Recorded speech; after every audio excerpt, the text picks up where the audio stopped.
Aujourd'hui Dodge Néon. Alors c'est un moteur 2 litres essence.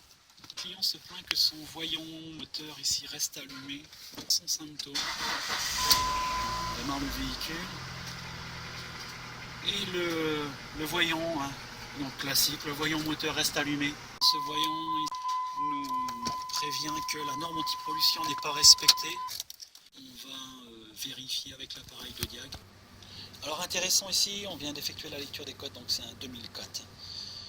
Véhicule, un moteur 2 litres. Alors on a un certain nombre de codes en attente et des codes courants. Alors ce qui allume le voyant, on a le P0442, un problème au niveau du système EVAP. On a le P0456 qui est une petite fuite. Et on a le P0137, Oxygen Sensor, banque 1 Sensor 2, low voltage, qui est également un code courant. Code EVAP, ce qui est relatif à l'EVAP, ce qui est relatif à la sonde à oxygène. Ces deux allument le voyant ici. De panne au niveau du véhicule. Et une chose qu'on peut faire aussi, c'est de vérifier les freeze frames, c'est les conditions dans lesquelles le code a été enregistré, le code EVAP qui a été pris en premier. On peut aller voir les conditions qui ont été enregistrées. Combien de kilomètres? Alors, on peut regarder combien de kilomètres il a maintenant. 69 000. Il a 69 000 km alors que le problème a lieu quand même à 65 970 km. On prend, ça fait un certain temps que le véhicule roule avec le voyant allumé. Le MAP 1.53, duty cycle 0%. Alors ici chez Dodge c'est particulier le contrôle de l'étanchéité du système EVAP. Ça ne fonctionne pas avec un capteur au niveau du réservoir comme on a pu voir chez Chevrolet ou chez Ford. On a placé à l'écran les deux représentations graphiques des sondes à oxygène. La première sonde à oxygène ici, qui commute bien entre 0 et 1 volt. Bon, mon moteur est au ralenti. Et ma deuxième sonde à oxygène où on avait un code défaut relatif à la sonde à oxygène. Et on va forcer cette sonde à avoir beaucoup d'oxygène. La sonde semble fonctionner correctement. C'est intéressant, on s'est remis en données OEM et on peut voir donc les signaux de la sonde à oxygène. Attention sur la première sonde et la deuxième sonde. Alors ici ces valeurs, c'est normal. On la voit commuter, retrancher de 2,5 aux valeurs que l'on voit à l'écran. Ce qui correspond ici bien à une sonde qui évolue entre 0 et 1. Et ici, à une valeur qui reste aux alentours de 0,7. On va donner quelques coups d'accélérateur et on voit la réaction. Okay. Donc on peut voir les deux sondes à oxygène qui ont bien réagi par rapport au coup d'accélérateur. Le souci au niveau des sondes à oxygène pour nous n'existe plus au moment où on fait la manipulation. Alors on va effacer, remettre à zéro tout ça et faire un essai routier pour confirmer que les sondes à oxygène n'ont pas de soucis. Pour confirmer le fonctionnement des sondes à oxygène, réchauffage et le fonctionnement des sondes à oxygène, on a ici un menu qui nous permet d'aller forcer donc le réchauffage de la sonde lorsque le moteur est à l'arrêt, actionner son réchauffage. Alors là, le contact est établi dans mon véhicule. On me donne ici les conditions pour réaliser le test. Je continue. On attend les données. Alors on peut voir ici que la sonde à oxygène elle est bien à 2 volts, 14. On peut voir ici que la pulsation du réchauffage est bien à 0%. Je vais commander mon système. On voit ici la commande de mon système qui est passée à 99%. Et on peut voir la sonde à oxygène qui a la tension diminue bien. Donc là le système il est coupé. On peut donc confirmer que cette sonde à oxygène fonctionne bien. Tout simplement par le test, parce qu'on a forcé le calculateur à alimenter son réchauffage. La sonde s'est réchauffée, s'est mise en action, elle a mesuré l'oxygène qui était présent dans l'échappement, elle a fonctionné. Donc ça confirme bien ce qu'on imaginait, il n'y a pas de souci pour l'instant sur la sonde à oxygène. Sous notre véhicule ici, on peut remarquer l'élément qui va détecter la pression dans le système. On a notre filtre à charbon actif qui est ici, donc il y a un peu de neige autour, on vient de rentrer le véhicule. Depuis là, on a repris le véhicule a roulé pendant une semaine.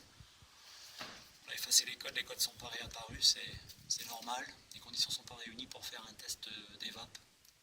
Cependant, on a remarqué que le code de la sonde à oxygène, lui, n'est pas revenu. Donc c'était bien ce qu'on pensait par rapport à la sonde à oxygène. Par contre, sur le problème ici, on peut vérifier le fonctionnement ici de ce détecteur de fuite. Alors on a 3 fils ici, on va prendre le schéma électrique. Alors on a une alimentation 5 volts, 12 volts et une masse. Il faut comprendre que ce système est capable de détecter la fuite lorsque le véhicule est à l'arrêt. Donc on va avoir une alimentation 5 volts permanente. Et en fonction du contact, il y a deux valves à l'intérieur. Donc il y a un solénoïde plus un contact qui va s'établir en fonction de la pression. Et on va maintenir cette pression dans le système pour détecter l'étanchéité. En gros, voilà. Donc on a les différents tubes qu'il faut bien observer, toujours un contrôle visuel pour vérifier que rien n'est cassé, au niveau du filtre à charbon également, et jusqu'à l'électrovanne de purge qui se trouve compartiment moteur ici. Alors notre idée, nous, on va venir contrôler électriquement notre pompe. Pour ça, on va venir avec un multimètre se brancher ici, et on va utiliser soit une pompe à dépression pour aller envoyer dans les tubes, et puis on peut utiliser une machine à fumer qui va nous permettre d'envoyer la fumée dans le circuit et détecter s'il y a une fuite.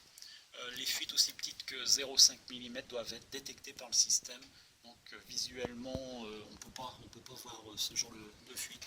Il faut une machine à fumer ou un moyen de détection ultrason. On peut vérifier le contact de la pompe. On a débranché le tuyau qui va au filtre, au canister, c'est ça.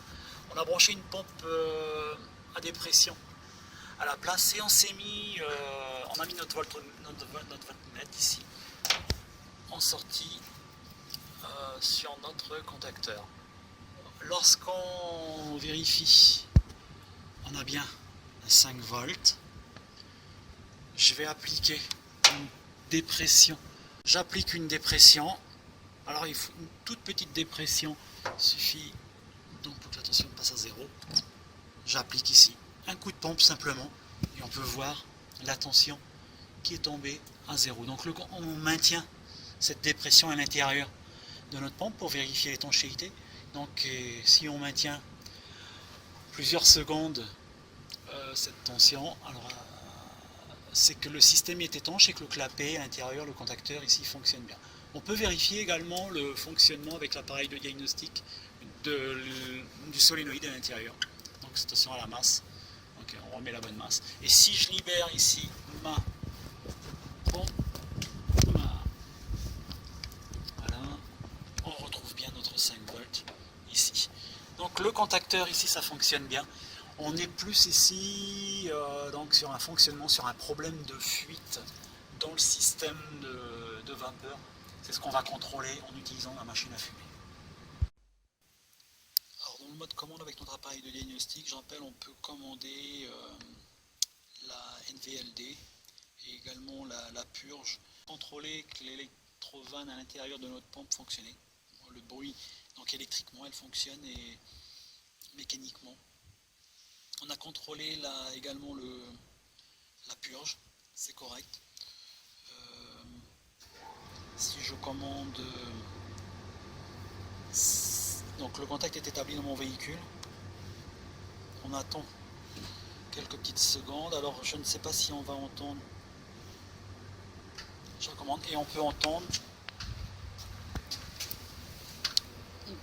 On entend bien sur notre pompe l'électrovanne qui est commandé. Donc le 12 volts avec l'électrovanne est bien commandé, la masse est correcte. Et on a pu contrôler tout à l'heure avec notre multimètre que le capteur à l'intérieur de la pompe fonctionne. Notre machine à fumer, donc on a une huile qui fait de la fumée, on a ici une bouteille d'azote avec un manomètre. Protection, on envoie la fumée dans notre système et on peut voir donc l'état des tuyaux de remplissage et du trop-plein, donc vraiment dans un mauvais état. Et on voit bien la fumée qui sort par le haut. Donc, la réparation va consister à remplacer les deux tuyaux de remplissage. On a reçu la pièce ici, nouveau tube de remplissage avec son évent qui vient d'être remonté. Voilà l'ancien. Avec l'état de l'ancien, on voit qu'il a cassé lors du démontage ici. le tube il a cassé, il tenait plus. C'est ça. Il était bien percé. Donc c'est ce qui fait que le système EVAP ne pouvait pas effectuer ses contrôles correctement. Ce tube ici,